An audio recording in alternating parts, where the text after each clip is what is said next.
진행하면 될 거예요. 그죠? 우리가 공부하시는 가운데 민법 총칙이 제일 어렵다고 느껴지실 텐데, 자, 법률행위의 대리 이 단원도 여러분 출제 빈도표를 보시면 매회 자격시험에서 3문제가 출제가 되고 있어요. 그죠? 3문제가 출제가 되고 있는데, 자, 이 단원에 대해서는 확실하게 우리가 이해를 하셔야 돼요. 예, 정리 자체를 잘 하셔야 되는데, 그럼 대리라는 개념부터 한번 살펴보시죠. 대리가 뭘까요? 대리라는 것은 본인을 대신한다고 해서 다 대리입니까? 아니죠. 본인을 대신한다고 해서 다 대리가 아니고 뭐의 대리? 법률행위의 대리예요.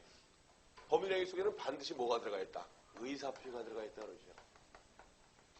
자, 의사표시가 들어가 있어요. 그러면 우리가 대리라는 걸 말이죠. 자, 우리가 예를 들어서 시험 문제에 가서 뭐라고 출제가 되냐면 대독도 대리의 한 모습이다. 이렇게 출제가 됐어요. 대독. 대독이라는 게 뭐죠? 대신 읽었다 그 소리죠. 가령 예를 들어서 8.15 광복절 기념식사를 대통령을 대신해서 국무총리가 대독을 했다. 들어보셨죠? 대독은 대리일까요? 아닐까요? 아니죠. 대독은 뭐에 불과하다? 사자에 불과해요. 심부름꾼에 불과하다. 그래서 우리가 본인을 대신한다고 해서 다 대리가 아니에요. 그래서 우리는 대리라는 것은 본인이 해야 될 의사표시를 누가? 대리인 스스로 의사를 결정짓고 표시를 하더라 이 말이에요. 우리는 의사표시를 하는 사람을 뭐라고 그랬죠? 표의자라고 했어요. 표의자. 그러면 대리에서는 누가 표의자가 된다는 거예요? 본인입니까? 대리인입니까? 표의자가 누굴까요? 본인이 있고 대리인이 있다면 대리에서는 누가 표의자라고요? 대리인이 표의자예요. 대리인 스스로 의사를 결정짓고 표시를 하는 겁니다. 그래서 대리인을 우리가 뭐라고 표현하던가요? 대리는 누구의 이름을 합니까? 대리행위를 할 때는 누구의 이름? 본인의 이름. 자, 본인의 이름. 다른 표현은 뭐라고 해요? 시험 문제 출제할 때는 본인이라고 안 그러고 타인의 이름이라고 그러죠. 이 타인이라는 말이 바로 뭐예요? 본인을 의미합니다.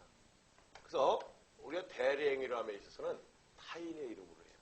행위자의 이름이 아니고 타인의 이름으로 한다 이 말이에요. 아시겠습니까? 여기서 타인의 이름으로 한다는 걸 우리는 뭐라고 그러죠? 현명주의라고 해요. 그래서 대리에서는 뭐가 필요하다? 현명이 필요하다. 상대방과 대리행위를 하면서 대리는요, 나는 본인이 아니야. 대리인이다. 본인 따로 있다. 이 사실을 알려줘야 됩니다. 아시겠습니까? 근데 누구의 계산일까요? 자기의 계산, 타인의 계산. 자기의 계산. 자, 다른 표현은 뭐예요? 행위자의 계산. 이렇게 표현을 하죠. 그래서 행위자의 계산이라는 것은 누가 스스로 의사를 결정짓고 표시한다. 대리인 스스로 의사를 결정짓고 우리가 외부에 표시한다 이 말이에요. 아시겠습니까? 그래서 우리는 대리에서는 표의자가 본인이 아니라 대리인이다 이 말이에요. 이 개념을 우리가 잘 이해하셔야 돼요. 그런가 하면 우리가 또 그 효과는 누구에게 기속되더라? 자기에게, 타인에게 직접 효과가 기속이 되더라. 이걸 우리가 대리라고 그러는 거예요. 아시겠습니까? 그래서 한 번은 말이죠. 제가 이제 가끔 이제 집에서 쉴 때는 텔레비 채널을 돌리다 보면 유선 방송에서 뭐 나와요? 공인중개사 우리가 강의하는 거 가끔 보실 수 있죠, 그죠? 전에도 저도 부동산 TV 이쪽에 나가서 계속 이렇게 강의도 했었습니다만 거기 보면 의사표시 단원 하나를요 몇 시간을 주던가요? 의사표시 단원 하나를 27분을 줘요. 27분 만에 의사표시가 다 끝나야 돼요. 그리고 목차만 읽다 보면 다 끝나요, 사실은. 아시겠습니까? 이게 방송 강의라는 게 사실은 학원 강의처럼 어떤 훌로 이루어지는 게 아니다 보니까 방송 강의를 하는 목적이 뭐래요? 그걸 아셔야 돼요. 방송 강의를 하는 목적은 우리가 방송 강의를 한다고 해서 방송국에서 출연료를 주는 게 아니라 오히려 출판사에서 광고료를 주고 방송을 하는 겁니다. 그걸 아셔야 돼요. 근데 거기서 강의하는 친구가 저를 깜짝 놀랐어요. 뭐라고 그러는 거 아니? 대리에 대해서 설명을 하면서 본인이 중개업자에게 내 땅 팔아주십시오. 이랬다면 대리권을 준 겁니다. 내 땅 팔아주십시오. 중개가 대리일까요? 아니잖아요. 이거 정신 나간 소리라고 이제. 중개라는 건 말이죠. 대리와 구별되는 것이 매도 의뢰인이 내 땅 팔아달라 중개를 의뢰를 하면 매수 의뢰인이 나타났을 때 중개를 뭐라고 표현하죠? 공인중개사법에서 공부하시지만 중개는 뭐예요? 준비행위예요. 쉽게 말해서. 자, 양 당사자 불러 모아서 계약 체결에 이르기까지 협조하는 행위를 뭐라고 한다? 중개라고 그러죠. 아시겠습니까? 이건 대리가 아니죠. 다만 중개업자도 대리인이 될 수는 있어요, 없어요? 있죠. 가령 예를 들어서 본인이 매도일이니 네가 다 알아서 전적으로 처분해달라. 그래서 이렇게 전권을 위임을 했다면 이때 본인 나타나지 않고 중개업자가 내가 전권 위임받았으니까 나랑 계약 체결하면 된다. 이건 뭐라는 거예요? 대리라는 거죠. 아시겠습니까? 요즘은 중개업 하시는 분들의 위상이 높아져 가지고요. 특히 다가구 원룸 같은 경우는 우리가 말 그대로 뭐예요? 중개업자에게 전권을 위임하다시피 해요. 자, 세입자 나가거든 네가 다시 채워놓고. 자, 이럴 경우는 뭐가 돼요? 대리가 될 수도 있지만 일반적인 중개는 대리가 아니다 이 말이에요. 아시겠습니까? 그럼 우리가 대리라는 것은 대리인 스스로 의사를 결정짓고 표시해서 대리 행위를 하는 거예요. 그렇기 때문에 지난 시간에 차고와 관련해서 기억나시죠? 만약 본인이 시골에 있는 친척 형님에게 형님 내 땅 좀 팔아주십시오. 1억 이상 처분해 주십시오. 이랬을 때 지난번에 이보다 못한 땅도 1억에 팔렸으니까 이건 한 1억 3천 불러도 돼. 대리인 스스로 의사를 결정져서 상대방과 매매 계약을 체결했다면 이게 바로 대리다. 그래서 본인의 의사는 뭐예요? 1억 이상. 대리는 뭐예요? 1억 3천. 이런다 할지라도 이거는 의사와 표시의 불일치다 아니다. 아니에요. 누가 표의자니까? 대리인 스스로 표의자가 되니까. 아시겠습니까? 그래서 대리 그러면 우리 주변에 흔히 뭐가 많습니까? 소송 대리라는 것도 많이 들어보셨죠? 소송. 가령 변호사에게 소송 대리권을 주면 누가? 변호사 스스로 이런 식으로 소송을 진행해야 하면 승소할 수 있을 것이다. 스스로 의사를 결정짓고 표시하잖아요. 그렇죠? 그 효과는 누구에게 기속된다? 본인에게 기속된다. 이게 대리다. 이런 내용으로 정리를 해두시라 그런 뜻입니다. 그러면 우리가 대리제도의 사회적 작용과 관련해서 대리는 크게 어떻게 나눠진다? 법정 대리와 임의 대리로 나눠진 것이다. 이런 내용으로 이해하시면 되겠죠. 근데 우리가 대리제도의 사회적 작용으로서는 법정 대리는 뭐예요? 어떤 기능이 크다? 사적 자치의 보충으로서의 기능이 크다. 그래서 사적 자치의 보충으로서의 기능이라는 건 뭘 생각하시면 돼요? 예를 들어서 무능력자의 법정 대리권이라든가 부재자의 재산관리라든가 들어보셨죠? 그러면 우리가 부재자라는 건 뭐예요? 행방불명된 사람이에요. 쉽게 말해서. 그러면 이런 행방불명된 사람의 경우 자 우리가 뭐예요? 어떤 법률 행위를 행사할 수가 없잖아요. 그죠? 이랬을 때 우리가 부재자를 대신해서 재산관리인이 대신해서 사적 자치를 뭐 해주는 거예요? 보충해 주는 거죠. 또 심지어 무능력자 제도와 관련해서는 우리가 살펴보셨지만 자 우리가 기억나십니까? 무능력자의 법률은 뭐 할 수 있다? 취소할 수 있다. 또 취소를 하면 기가 막힌 것은 무능력자가 취소한 경우에는요. 상대방은 뭐만 돌려받을 수 있어요? 현존이익만 돌려받을 수 있어요. 아시겠습니까? 가령에서 아버지가 아끼는 골프채를 갖다 팔아먹고 자 200만 원에 팔아먹었대요. 근데 만약 무능력을 이루 취소해도 200만 원 갖고 팔아먹고 다 유흥비로 탕진하고 30만 원만 남았다. 그럼 법률적으로 얼마? 30만 원만 돌려주면 되거든요. 그럼 이런 무능력자 제도를 알고 있는 사람이라면 무능력자가 법률행위를 하겠어요? 안 하겠어요? 안 하겠죠. 그 무능력자라고 다 피해버리면 무능력자는 어떤 방법으로 법률 효과를 취득할 수 있을까요? 다 피해버리면. 누가 있으면서 법정 대리인이 대신해 줌으로써 사적 자치의 보충을 기할 수가 있는 거죠. 이런 의미죠. 그러면 임의 대리는 사적 자치로서의 자체의 뭐예요? 확장으로서의 기능이 크다. 자, 이런 표현을 쓰죠. 그래서 우리가 대리제도의 사회적 작용으로서는 사적자의 보충자, 사적 자치의 확장으로서의 기능을 갖는다. 이런 표현을 씁니다. 그래서 우리가 사적 자치의 확장이라는 걸 한번 보세요. 현대자동차에서 자동차를 생산해서 전부 본인이 대표이사인 본인이 계약을 체결해야 된다면 하루에 몇 대나 팔겠어요. 그죠?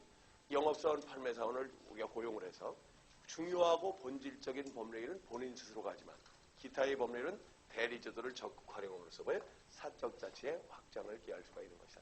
이런 내용으로 이해하시면 되겠죠. 그죠? 어떤 일인가 이해하시고. 다음에 바로 밑에 뭐가 나와요? 대리의 본질이라는 말이 나와 있어요. 자, 대리의 본질이라는 것은 만약 우리가 본인이 아니라 누가? 대리인이 우리가 만약 상대방과 대리행위를 하게 된다면 자, 대리인이 상대방과 대리행위를 하게 된다면 이 행위의 주체는 누가 될 것이냐 그런 뜻이에요. 자, 대리행위에 있어 행위의 주체는 누가 될 것이냐. 그래서 본인이 주체가 된다. 본인행위절. 대리인이 주체가 된다. 대리인행위절. 자, 그런가 하면 본인, 대리인 공동으로 행위의 주체가 된다. 뭐예요? 공동행위절 그러잖아요. 근데 우리 민법 116조 1항에서는 대리행위의 하자는 누구를 표준한다? 대리인을 표준한다. 이렇게 규정하고 있거든요. 그래서 우리 민법은 뭐에 근거하고 있다? 대리인 행위설에 근거하고 있다. 자, 우리 대리행위에 있어서는 자, 우리가 말 그대로 대리인이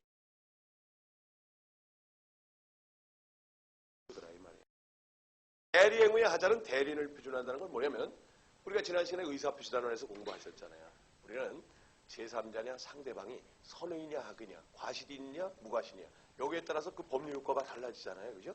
그러면 대리인이 대리 행위를 했었을 때 자 어떤 사정을 알았느냐 몰랐느냐 알 수 있었다 우리가 알 수 없었다 선의 무과실 자 이런 여부는 전부 누구를 표준한다? 대리인을 표준한다는 거예요. 아시겠습니까? 예를 들어서 지난 시간에 차고에 대해서 공부하실 때 뭐라고 그랬어요? 맹지를 잘못 샀대요. 집을 산다는 게 집 지을 땅을 산다는 게 맹지를 잘못 사서 차고를 이루 취소했을 때 본인은 부동산에 대한 전문식이 전혀 없는 사람이었다면 맹지를 몰랐다는 건 중과실이에요? 보통의 과실이에요? 보통의 과실이란 말이에요. 근데 만약 본인은 부동산에 대한 전문식이 없는 사람이지만 대리는 공인중개사 공부를 10개월 이상 한 사람이래요. 그러면 보통의 과실이에요? 중과실이에요? 중과실이잖아요. 착오를 이루 취소할 수 있다 없다? 없다. 그 소리예요. 그래서 우리가 선의냐 악의냐 과실이야 뭐야 전부 대리인을 표준합니다. 다만 지난번 백사조 불공정한 법령에 공부하셨죠. 그죠? 불공정한 법령에서 궁박, 무경험, 경솔 등을 이용한 현저하게 불공정한 법령에는 뭐가 된다? 무효가 된다 그랬잖아요. 그죠? 그럼 이럴 경우 대리 행위를 했었을 때 몹시 쪼들리는 사정은 누구를 표준한다? 궁박은 본인을 표준하지만 경솔이나 무경험은 누구를 표준한다? 대리를 표준한다. 이런 내용들도 우리가 공부하셨던 바가 있어요. 아시겠습니까? 그래서 이렇게 대리인 행위설과 우리가 관련해서 우리 민법은 대리인 행위설에 근거하고 있다는 걸 이해하시고 다음에 바로 밑에 보면 대리가 인정되는 범위가 나와 있잖아요. 그죠? 자 그러면 대리가 인정되는 범위는요. 아까 말씀드렸지만 우리는 대리는 말이죠. 의사표시를 요소로 하는 뭐다? 법률행위의 대리예요. 본인을 대신한다고 대리가 아니잖아요. 자, 우리 법률행위 속에 들어가 있는 의사표시, 의사를 누가 결정짓느냐? 대리에서는 누가? 대리인이 결정짓는단 말이에요. 그래서 우리는 대리가 인정되는 범위는 의사표시를 요소로 하는 법률행위에서 대리가 인정되는 것이다 이 말이죠. 아시겠습니까? 그렇기 때문에 그러면 모든 법령에 대리가 인정된다. 그럼 될까요? 안 될까요? 안 됩니다. 왜? 모든 법령에 대리가 인정된다. 그러면 안 되는 이유가 가장 중요한 것은 가족법상의 신분행위 한번 생각해 보세요. 그럼 가족법상의 신분행위는 원칙적으로 대리가 인정된다. 안 된다. 안 되죠. 왜? 가족법상의 신분행위는 본인의 의사가 무엇보다도 존중돼야 되잖아요. 그죠? 혼인을 한다, 입양을 한다, 인지를 한다, 이혼을 한다. 상속을 포기한다, 상속을 승인한다. 유언, 대리 인정되겠어요? 안 되겠어요? 안 되죠. 유언의 집행은 대리가 인정될 수 있을지라도 유언 자체를 어떻게 대리를 하겠습니까? 그래서 본인의 의사가 무엇보다도 존중돼야 되기 때문에 가족법상의 신분행위는 대리가 인정되지 않는다는 얘기입니다. 근데 절대적으로 인정되지 않는다. 그럼 될까요? 안 될까요? 안 돼요. 예외가 있다는 얘기죠. 어떤 경우는 대리가 인정될 수 있냐. 그래서 대표적으로 나오는 게 뭐예요? 부양청구권 행사예요. 자, 부양청구권 행사와 같은 경우는 부양청구권이 뭡니까? 양육비를 청구한다는 소리예요. 아시겠습니까? 가령 우리가 부부가 이혼을 했다. 이혼을 했을 때 가령 부인이 양육권을 가졌다 했을 때 그 부인은 말이죠. 이혼을 했을지라도 배우자였던 남편에게 네 자식도 되니까 양육비 달라. 청구할 수 있어요? 없어요? 있죠. 근데 그러면 부양청구권 이혼한 처지에 부양료 달라고 해가지고 자주 만나봤자 좋을 이유가 있어요? 없어요? 없죠. 이때는 대리 청구가 가능하다 불가능하다? 가능하다 그 소리예요. 아시겠습니까? 그래서 부양청구권의 행사는 우리가 재산권의 행사와도 관계가 있기 때문에 대리가 인정된다는 거예요. 아시겠습니까? 그 외에도 몇 가지가 있지만 우리 뭐 다른 건 잘 안 나오니까 뭐 이 정도로만 이해하시면 돼요. 그죠? 그래서 가족법상의 신분에는 예외적으로 대리가 인정되는 경우가 있더라. 이런 얘기죠. 다음에 불법행위 이외의 행위로서 자 법률행위 이외의 행위로서 법률행위 이외의 행위요 뭐가 나와 있어요? 불법행위가 나와 있죠. 우리 불법행위 그럼 뭐죠? 불법행위라는 건 법질서를 파괴하는 행위를 불법행위라고 해요. 그럼 뭐가 불법행위냐? 이렇게 이해하시면 되죠. 형법상으로는 뭐예요? 죄가 되고 벌을 가할 수 있는 게 불법행위. 아시겠습니까? 우리 민사상으로는 불법행위 책임으로서 뭐를 청구하는 게? 손해배상을 청구하는 게 우리 민사상의 책임의 문제죠. 그러면 우리가 불법행위라는 것은 절대적 부인이다 이 말이에요. 왜? 우리 불법행위는 행위자 스스로 책임을 져야 되기 때문에 대리가 인정될 여지가 없다는 거예요. 한번 생각해 보세요. 사람을 죽인 놈이 나는 본인이 아니다. 대리인이다. 본인 따로 있다. 저놈이 죽이라고 그랬다. 이게 말이 되겠습니까? 그런 경우 우리 형법에서는 뭐라고 그러죠? 우리가 살인을 저지르는 사람을 주범이라고 그러고 본인 따로 있다 뭐라고 그래요? 교사범이라고 들어보셨어요? 그래서 교사범과 주범은 동일하게 처벌합니다. 아시겠죠? 그래서 불법행위는 행위자 스스로 책임을 져야 되기 때문에 대리가 인정될 여지가 없다. 이렇게 정리하죠. 우리가 또 뭐가 나와 있습니까? 준법령이가 나와 있어요. 자, 이거 잘 들으셔야 됩니다. 그럼 준법령이라는 게 뭐냐? 우리가 준법령이라는 것은 우리가 사람의 행위는 크게 어떻게 나눠진다고 했어요?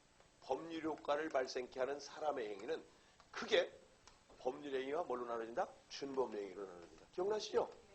법률 효과를 발생케 하는 사람의 행위는 크게 법률 행위와 준법령 행위로 나눠지는데 법률 행위와 준법령 행위의 차이는 뭐가 들어가 있다, 안 들어가 있다? 의사표시가 들어가 있을 때는 무슨 행위? 법률 행위. 의사표시가 들어가 있지 않을 때는 뭐예요? 준법령 행위. 그랬잖아요. 그럼 준법령 행위는 의사표시와 닮아있는 게 있죠. 그죠? 그래서 우리는 표현행위와 비표현행위가 있다고 그랬죠? 자, 표현행위와 비표현행위가 있다. 비표현행위를 다른 표현으로 뭐라고 해요? 사실행위 그러잖아요. 그러면 이때 표현행위는 말이에요. 기억나십니까? 자, 우리가 지난번에 뭐라고 말씀드렸냐면은 표현행위는 말 그대로 본인의 의사가 외부로 표현된 거예요. 아시겠습니까? 그럼 의사표시와 닮아 있잖아요. 그럼 의사표시와 닮아 있는데 표현행위와 의사표시는 어떻게 구별한다고 그랬어요? 신경 쓸 거 없어요. 아주 용어가 정해져 있죠. 그죠? 용어가 정해져 있어요. 자, 표현행위로서 뭐가 있다? 의사의 통지, 관념의 통지. 뭐 감정의 표시 기억나시죠? 이런 것들이 표현행위 아닙니까? 그래서 의사의 통지 그러면 맨 먼저 뭐가 있어요? 거기에 잘 나올 말이에요. 각종의 최고와 거절, 뭐다? 의사의 통지다. 관념의 통지 그럼 뭐예요? 통지, 보고, 승인 이런 말들 뭐예요? 관념의 통지 아닙니까? 아시겠습니까? 그래서 그때 뭐라고 표현했냐면 표현행위는 말이죠. 각종의 최고, 야 빨리 돈 갚아라. 독촉을 하는 거죠. 그죠? 최고를 한다. 이행을 청구한다. 이게 뭐예요? 최고죠. 그러면 이때 이런 각종의 최고나 거절, 이런 우리가 표현행위는 뭐를 닮아있기 때문에? 의사표시를 닮아있기 때문에 뭐에 관한 규정을 유추 적용한다? 법률 행위에 관한 규정을 유추 적용한다. 기억나십니까? 그렇게 써 있어요. 우리 요약집에도 써 있잖아요. 자, 어디를 보시냐면은 자, 우리의 교재 내용 보시면 9페이지 보세요. 9페이지. 9페이지 보시면 표현행위 나와 있잖아요. 거기. 자, 의사의 통지, 관념의 통지, 감정의 표시 나와 있고 그 바로 밑에 보면 보세요. 준법령행 가운데 사실행위를 제외한 표현행위는 기존의 법률관계 편승에서 이루어지며 성질이 허용하는 한 법률행위에 관한 규정을 유추 적용해야 한다. 유추 적용한다는 소리가 뭐예요? 뭐에 관한 규정? 의사표시에 관한 규정을 유추 적용해요. 그래서 이거 꼭 본인이 하는 게 아니라 누가 할 수도 있다. 대리인이 할 수도 있죠. 자, 최고 거절 꼭 본인이 해야 돼요? 대리인이 최고할 수도 있어요. 대리인이 최고할 수도 있잖아요. 통지 보고 승인. 마찬가지죠. 그러면 또 우리가 대리에 관한 규정이 적용되고 또 무슨 주의? 도달주의 아니에요. 도달주의. 기존의 법률관계에 편성하니까 최고, 거절, 통지, 보고, 승인 언제 효력 발생하냐? 상대방에게 도달하는 게. 아시겠습니까? 다만 사원총회 소집의 통지만 무슨 주의? 발신주의. 그죠? 사원총회 소집의 통지만. 나머지는 다 무슨 주의? 도달주의. 또 조건이나 기한 붙일 수 있다 없다? 있다. 뭐에 관한 규정을 유추 적용한다? 법률행위에 관한 규정을 유추 적용한다. 최고, 거절, 통지, 보고, 승인하면서 뭐를 붙일 수 있다? 조건을 붙일 수도 있고 기한을 붙일 수도 있다. 이런 내용들을 이해를 하시라는 뜻이 아시겠습니까? 그 대리가 인정돼요. 근데 준법령 가운데 무슨 행위? 사실행위는 뭐가 중요하다? 사실 그 자체가 중요하다.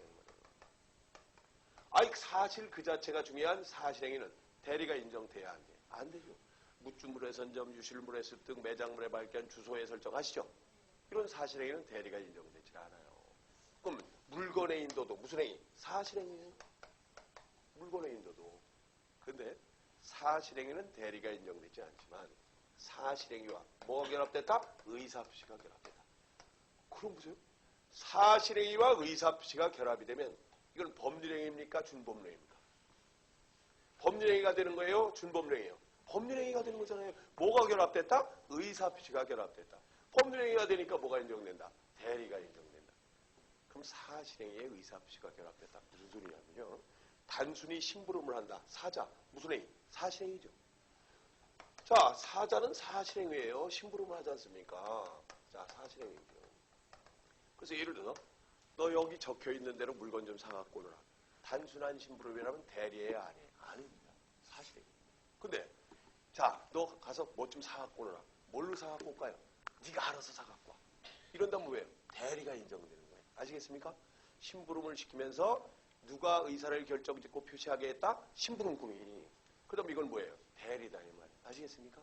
단순한 심부름하면 사실행위지만. 그러면 물건의 인도 자체는 사실행위잖아요. 그죠? 근데 물건의 인도 자체는 사실행위인데 여기에 뭐가 결합됐다? 의사합시가 결합됐대요. 자, 그래서 우리가 의사합시와 결합이 되면 이런 경우는 뭐예요? 대리가 인정된대요. 그래서 거기 어디 나와 있습니까? 바로 옆에 좀 보세요. 사실행위 그 자체는 대리가 인정되지 않으나 의사합시가 결합하여 법률행위가 되는 경우.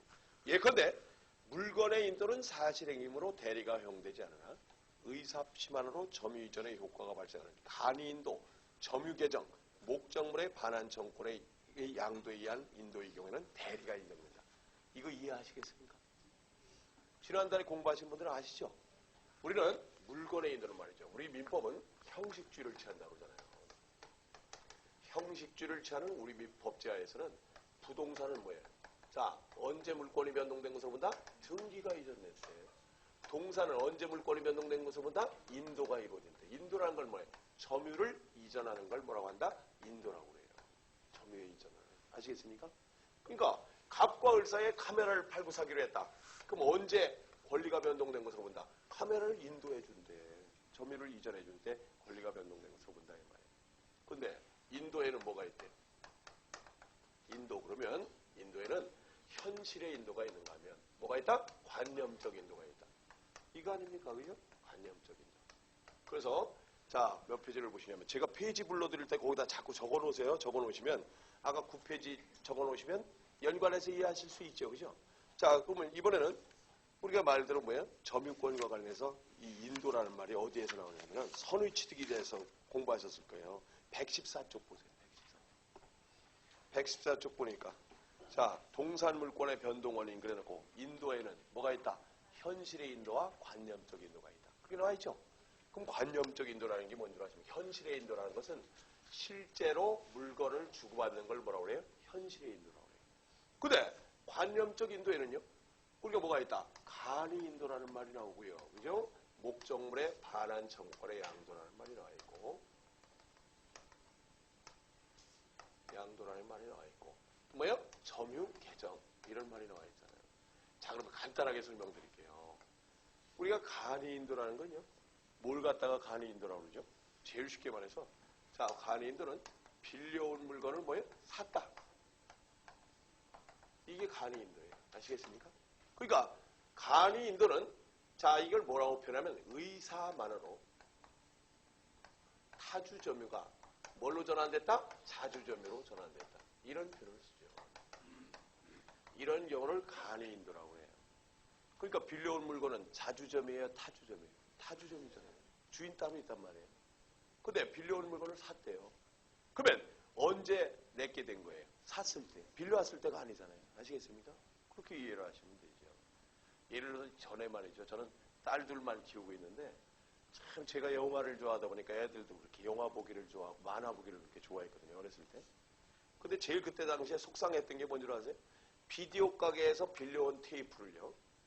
전에 한번 빌려와서 봤거든요. 근데 친척이 놀러 오면 그 테이프를 또 빌려와서 재밌다고 또 빌려와서 봐요. 한 가지를 갖다가 몇 번씩 돈을 주고 빌려오더라니까요. 그래서 그게 그렇게 재밌냐 그러니까 그걸 아예 사라. 그랬더니 예를 들어서 비디오 가게 지금 빌려온 상태죠. 비디오 가게 가서 우리 아이들이 그걸 자꾸 좋아하던데 얼마면 삽니까? 살 수 있죠. 그죠? 그럼 언제 소유권 취득하는 거예요? 샀을 때. 빌려왔을 때가 아니죠. 점유는 지금 누구 수중에 있다고요? 우리 수중에 있어요. 그러면 본인이 가서 계산해야 돼요? 다른 사람이 가서 계산해도 돼요? 다른 사람이 가서 계산해도 되잖아요. 뭐가 가능하다? 대리가 가능하다. 이 말이에요. 현실의 인도 그 자체는 사실행위가 대리가 인정되지 않지만 간이 인도와 같은 경우는 대리가 인정되죠. 그죠? 다음에 목적물의 반환 정권의 양도라는 건 뭐냐? 이건 말이죠. 쉽게 이렇게 이해하시면 돼요. 가령 세탁소에 가령 예를 들어서 모피 코트를 맡겨놨다. 아니면 전당포에 카메라를 맡겨놨다. 그래놓고요. 지금 이런 경우의 점유를 뭐라 그러죠? 직접 점유, 간접 점유. 간접 점유예요. 지금 직접 점유는 누가 하고 있다고요? 세탁소, 전당포에서 하고 있어요. 그럼 예를 들어서 내가 카메라를 전당포에 맡겨놨다가 돈이 아셔서 카메라를 맡겨놨다가 100만 원짜리인데 30만 원만 지금 빌려 쓴 상태거든요. 이랬을 때 야, 을아, 너 내가 갖고 다니는 카메라 알지? 그 100만 원 주고 샀던 카메라인데 내가 전당포에서 30만 원을 빌려 써서 내가 갚을 능력이 없으니까 너 20만 원만 주고 네가 찾아가질래?